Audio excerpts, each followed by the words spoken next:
তিলোত্তমার বিচারের দাবিতে আবারও গর্জে উঠল কাঁচরাপাড়া। আরজিকর কাণ্ডের ইতিমধ্যে এক পক্ষ অতিক্রান্ত বিচার এখনো পায়নি তিলোত্তমা। ইতিমধ্যে ঘটে গেছে আরো অনেক আরজিকর, আরো অনেকেই হয়েছে নির্যাতনের শিকার। আর সেই সকল তিলোত্তমাদের বিচারের দাবিতে, তাদের সুরক্ষার দাবিতে মশাল হাতে রাজপথে কাঁচরাপাড়ার মহিলা বৃন্দ। আবারও রাত দখল। এই বিক্ষোভ মিছিলে সামিল নারী পুরুষ নির্বিশেষে আপামর প্রতিবাদী জনগণ। সঙ্গ দিলেন বীজপুরের শিল্পী মহলের অনেকেই। থাকলো সমাজকে আয়না দেখানো পথনাটিকাও। Bureau report, news 24 Bangla live. দেখুন, সিঙ্গার হয়ে আজকে পথে নেমেছি। আমি যে সংস্কৃতকে পছন্দ করি, আজকে গান নিয়ে করেছি। আজকে পথে এবার নামো সাথী, এই কথাটা আমরা ফার্স্টের কথাটা, এই কথাটা বলেই আমরা করে নিয়ে আজকে মিছিলে নেমেছি। দেখুন, আমরা আজকে যেই কেসটা আমরা বলছি, জাস্টিস ফর আরজিকর। হ্যাঁ, আরজিকরে যে ঘটনাটা ঘটেছে সেটার জন্য আমাদের সবার বুকে আজকে আগুন জ্বলছে।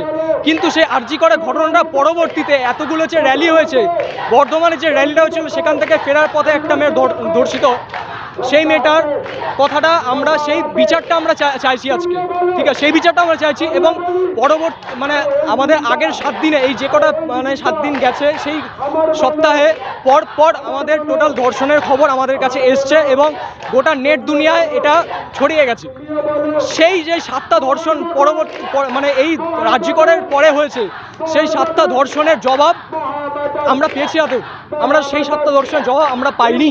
সেই 7টা ধর্ষণের জবাব আমাদের এখানে তোলা হচ্ছে। এবং আপনারা আমাদের এই সবকটা লিফলেটের মধ্যে দেখতে পারবেন যে আমরা ছেলেকেও ইনক্লুড করছি। কারণ গত বছরে এই যে স্বপ্ননীল বলে ছেলেটা, যাদবপুরে যে ছেলেটার কেসটা, সেই ছেলেটার কেসটা প্রায় 1 সপ্তাহ কি 2 সপ্তাহ মতো চলেছে। তারপরে সেই কেসটাও বন্ধ হয়ে গেছে।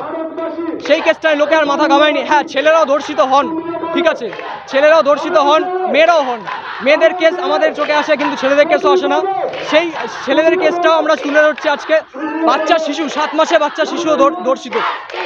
সেই শিশুটার প্রত্যেকটা আমরা মা বোন, আমাদের দিদি, আমরা আজকে নারী সুরক্ষার জন্য আমরা সবটা নেমেছি।